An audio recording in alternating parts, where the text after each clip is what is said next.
Hello my dear student.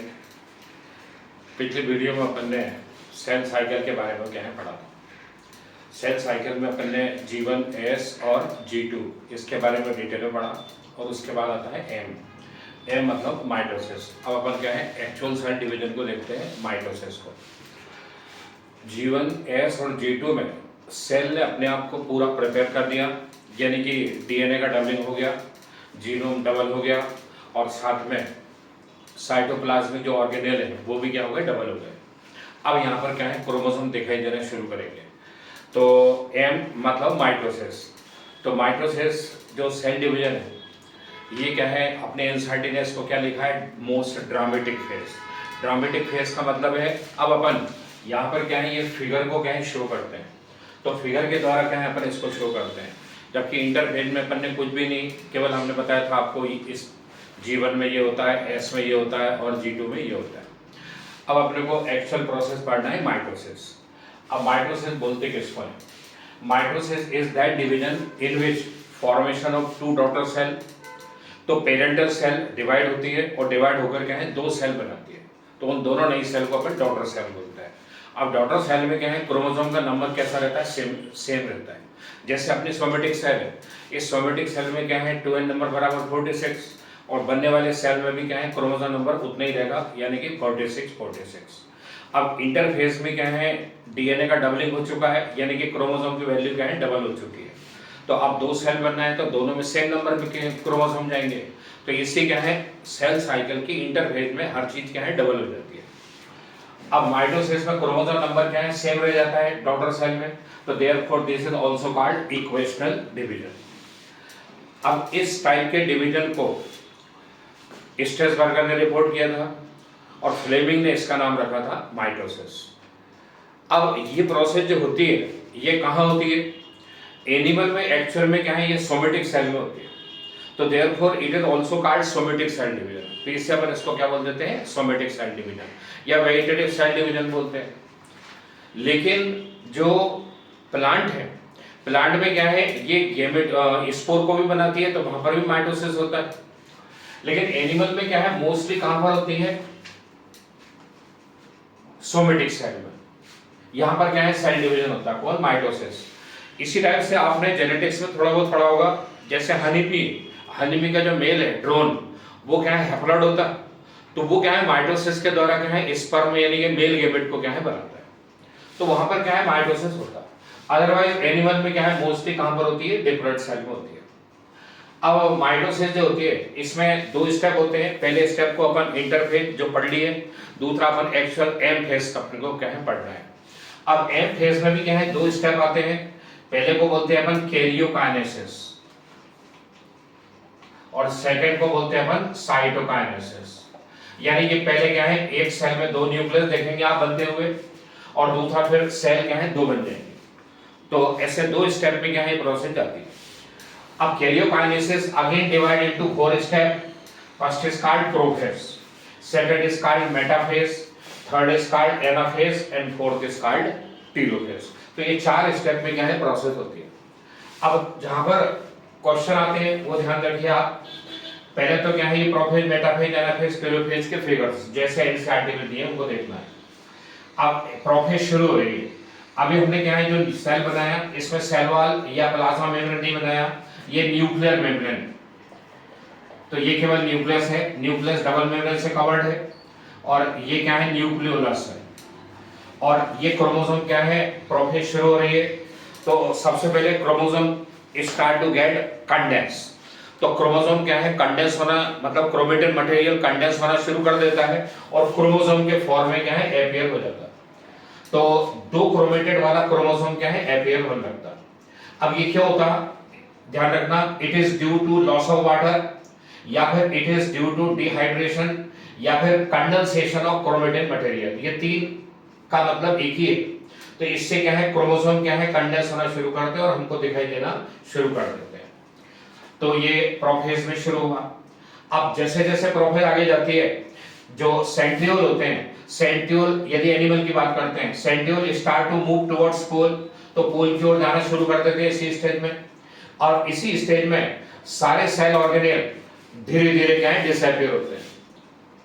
केवल mitochondria को छोड़कर। तो एक या दो माइटोकॉन्ड्रिया बचते हैं, बाकी सारे सेल ऑर्गेनेल क्या होते हैं, डिसअपियर हो जाते हैं। जैसे जैसे लेट प्रोफेज आती है तो nuclear membrane also start to disappear, nuclear membrane भी क्या है, डिसअपियर हो जाती है। Now this cell enter in metaphase. अब ये सेल क्या है, ट्रांजिस्ट हो जाती है काय में, मेटाफेज में। तो मेटाफेज में चली जाती है। तो complete disappearance of nuclear membrane, तो न्यूक्लियर मेम्ब्रेन का पूरा लुप्त होना, समाप्त होना, ये सेल को ट्रांजिस्ट कर देता है काय में, मेटाफेज में। और अब क्रोमोसोम क्या है, साइटोप्लाज्म में फ्री होते हैं। इस कंडीशन में सेंट्रियोल पोल पर जा चुके होते हैं। अब नेक्स्ट प्रोसेस आती है, इसको बोलते हैं मेटाफेज। मेटाफेज जो होती है, मेटाफेज क्या है, क्रोमोसोम की स्टडी के लिए बेस्ट मानी जाती है। तो क्रोमोसोम की मॉर्फोलॉजिकल स्टडी क्या है, बेस्ट मानी जाती है, कौन सी, मेटाफेज। क्यों? क्योंकि इसमें क्रोमोसोम क्या है, सेंटर में अलाइन हो जाते हैं। तो सेंटर का मतलब ये है, क्रोमोसोम साइटोप्लाज्म में फ्री हो गए। अब यहां ध्यान रखना है, सेंट्रियोल पोल पर जा चुके हैं। अब सेंट्रियोल पोल पर जा चुके हैं, इन दोनों के बीच में एक प्लेस बनता है, this place is called equator. तो इक्वेटर से यानी कि यहां से दोनों सेंट्रियोल क्या है, सेम डिस्टेंस पर रहते हैं, और इसी के आसपास जितने भी क्रोमोसोम हैं दे आर अलाइंड, दे क्या होते हैं, इकट्ठे हो जाते हैं। तो मेटाफेजिक क्रोमोसोम ये डबल क्रोमेटेड वाला होता है, यानी कि दो क्रोमेटेड वाला होता है। तो chromosome condense in centre, this is called congression. तो इसको अपन क्या है, कांग्रेशन बोलते हैं। तो इस समय दो क्रोमेटेड वाला क्रोमोसोम हमको दिखाई देता है।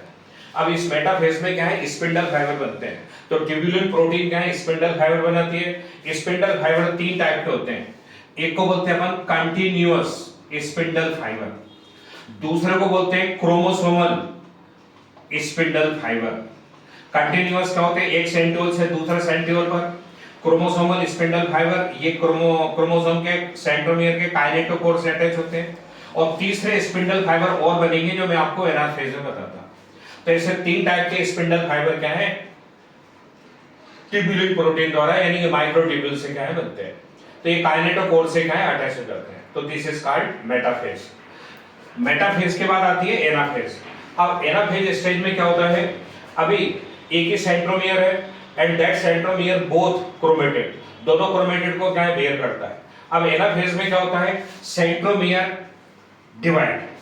अब एक क्वेश्चन आपको यहां ध्यान रखना है, एनाफेज में, माइटोसिस में सेंट्रोमियर क्या है, डिवीजन करता है। तो सेंट्रोमियर डिवीजन करता, तो सेंट्रोमियर डिवाइड इनटू 2, तो सेंट्रोमियर स्प्लिट इनटू 2। तो एक क्रोमोसोम पर पुराना क्रोमोसोम, एक सेंट्रोमियर पर पुराना क्रोमोसोम चला गया और दूसरे पर नया क्रोमेटेड चला गया, जैसे मैंने आपको ग्रीन और ब्लू कलर में बताया। तो ये डबल दो क्रोमेटेड वाला क्रोमोसोम सिंगल सिंगल में बदल गया, तो सिंगल सिंगल में क्या ही बदल गया। तो अब ऐसे ये अपने काइनेटोकोर से लगाए और ये अपने काइनेटोकोर से। Now both single chromosome start to move towards their respective pole, this is called anaphasic movement। अब anaphasic movement के दो कॉज है। पहला कॉज ये है कि जो क्रोमोसोमल स्पिंडल होते हैं दे स्टार्ट टू कॉन्ट्रैक्ट, जिससे क्या है, ये पुल मतलब खींचते हैं। तो यहाँ पर क्या है, पुलिंग फोर्स बनता। और दूसरा, जब डिवाइडिंग सेंट्रोमियर होते हैं तो इनके बीच में थर्ड टाइप का स्पिंडल फाइबर बनता है, तो दैट इज कॉल्ड इंटरक्रोमोसोमल या इंटरजोनल स्पिंडल फाइबर। तो दे गेट इलोंगेट, ये इलोंगेट होते हैं। तो इलोंगेट यानी कि इसको पुशिंग बोलते हैं। तो यहाँ पर ये पुलिंग और ये पुशिंग, तो ये इस क्रोमेटेड को ऊपर भेज रहा, ये इसको इधर अपोजिट सेगमेंट पर भेजा। तो इसको अपन एनाफेजिक का है मूवमेंट बोलते हैं। अब एनाफेजिक मूवमेंट हो गई। अब एनाफेज मूवमेंट के बाद क्या आता है, टेलोफेज। अब टेलोफेज में जो प्रोफेज में हुआ था उसका इन्वर्टेड यानी कि उल्टा होता है। सबसे पहले यहाँ पर न्यूक्लियर मेम्ब्रेन रीअपियर होने लगती है। न्यूक्लियर मेम्ब्रेन कौन बनाता, या तो ईआर से बनता, या फिर जो वेस्टिजियल न्यूक्लियर मेम्ब्रेन है वो क्या है, कंडेंस होती है, और कंडेंस होकर क्या है, न्यूक्लियर मेम्ब्रेन बनाती है। जब न्यूक्लियर मेम्ब्रेन बनती तो यहाँ पर न्यूक्लियोलस भी बनता। न्यूक्लियोलस को सैटेलाइट क्रोमोसोम बनाएगा, तो क्रोमोसोम बन गया। अब यहां पर हाइड्रेशन होगा, तो न्यूक्लियस के अंदर हाइड्रेशन होगा या डीकंडेंसेशन ऑफ क्रोमेटिन मटेरियल, तो क्रोमोसोम लॉस देयर आइडेंटिटी। तो क्रोमोसोम अपनी आइडेंटिटी को क्या है, छोड़ देते हैं और ये वापस क्या है, क्रोमेटिन मटेरियल में बदल जाते हैं। तो now one cytoplasm contain two nucleus, तो ये दो न्यूक्लियस का इसमें प्रेजेंट है, तो दिस इज कॉल्ड कैरियोकाइनेसिस। तो इसको अपन क्या बोलते हैं, कैरियोकाइनेसिस। तो एक सेल में दो न्यूक्लियस आपको दिखाई देते हैं। अब इसके बाद साइटोकाइनेसिस। अब साइटोकाइनेसिस जो होगा, तो साइटोकाइनेसिस क्या है, दो टाइप का होगा, एक प्लांट में भी होगा और एनिमल में भी होगा। यदि अपन एनिमल की बात करते हैं तो एनिमल में animal cell covered by plasma membrane, और प्लांट सेल जो होती है, plant cell covered by cell wall. तो प्लांट सेल सेल वॉल से कवर्ड होती है और एनिमल सेल क्या है, प्लाज्मा मेम्ब्रेन से कवर्ड होती है। अब ये दो न्यूक्लियस बन चुके हैं। अब एनिमल सेल में, तो animal cell surrounded by plasma membrane, तो plasma membrane start to contract from equator region. तो इक्वेटर रीजन से क्या है, ये कॉन्ट्रैक्शन शुरू करती है, तो इसको अपन कॉन्स्ट्रिक्शन बोलते हैं, या फिर फरोज बोलते हैं, या फिर इसको क्लीवेज भी बोल सकते हैं। तो animal cell divide by furrows और क्लीवेज या फिर कॉन्स्ट्रिक्शन। तो plasma membrane start to contract, इसमें हेल्प जो करेगा वो माइक्रोट्यूब्यूल करते हैं, माइक्रोफिलामेंट करते हैं। अब ये कॉन्स्ट्रिक्शन जो डेवलप हुआ, तो this constriction develop from periphery to centre. तो पेरीफेरी टू सेंटर ये कॉन्स्ट्रिक्शन डेवलप होता, तो इसको अपन क्या है, सेंट्रीपीटल बोलते हैं। So animal cell cytokinesis takes place by constriction, and this constriction develop from peripheral to center, this is called centripetal। तो एनिमल सेल कैसे डिवीजन करती है, फरोस के द्वारा, क्लीवेज के द्वारा या कॉन्स्ट्रिक्शन के द्वारा, और ये कॉन्स्ट्रिक्शन किधर से किधर जाता, बाहर से अंदर की तरफ, this is called centripetal. And finally it form harming cell to cell. तो ये दो सेल क्या है यहाँ पर बन गए। इसी टाइप से प्लांट सेल। अब प्लांट सेल जो होती है, plant cell surrounded by cell wall. अब यहाँ पर अलग प्रॉपर्टी है, यहाँ पर अलग कैरेक्टर है। अब यहाँ पर सेल वॉल का फॉर्मेशन होगा। अब सेल वॉल कौन बनाए, तो एक क्वेश्चन आपको इधर ध्यान रखना। इन प्लांट में गोल्जी कॉम्प्लेक्स के जो वेसिकल है, तो they deposit in equator and they are called phragmoplast. तो इसको अपन क्या है, फ्रैग्मोप्लास्ट बोलते हैं। अब ये फ्रैग्मोप्लास्ट जो है, ये अपने केमिकल को निकालता और उससे क्या है, यहाँ पर एक सेल प्लेट क्या है डेवलप होती है। तो plant cell divide by cell plate, animal cell divide by constriction और फरोज, और plant cell divide by cell plate. और सेल प्लेट का फॉर्मेशन कौन करता, गोल्जी कॉम्प्लेक्स। अब यहाँ पर आप क्या देख रहे हैं, cell plate develop in centre and it move towards periphery, now it is called centrifugal. तो इसको अपन क्या है, सेंट्रीफ्यूगल बोलते हैं। तो प्लांट सेल प्लेट द्वारा and cell plate move from center to periphery, while animal cell divide by constriction of furrows and furrows develop from periphery to center, this is called centripetal and this is called centrifugal। तो एक question बेटा आपको इधर ध्यान रखना है। so this form two cell। अब सबसे पहले यहाँ पर जो बनता, this is called middle labella, और मिडिल लेमेला के दोनों तरफ क्या बन जाएगा, प्राइमरी वॉल, और प्राइमरी वॉल से फिर क्या बन जाती है, secondary wall. Now it is form two plant cell. तो ये ऐसे क्या होते हैं, दो प्लांट सेल क्या है बनते हैं। नाउ लास्ट इसका सिग्निफिकेंस, माइटोसिस क्या है, बहुत इंपॉर्टेंट है, क्योंकि ये टिल डेथ जीवन पर्यंत क्या है, चलता रहता है। तो ये ग्रोथ एंड डेवलपमेंट में हेल्प करता रहता है। जो यूनिसेलुलर ऑर्गेनिज्म है उसमें मल्टीप्लाइकेशन की मेथड हो गई, हमारी बॉडी में वाउंड हीलिंग चलती रहती है, वियर एंड टियर की प्रोसेस चलती है, रिप्लेसमेंट चलता रहता है। तो ये सारी प्रोसेस में होती है। साथ में गैमेट का नंबर भी क्या है, इससे क्या है, बढ़ता है, गैमेट का नंबर भी इससे बढ़ता है। तो दिस इज कॉल्ड माइटोसिस। तो ये माइटोसिस है।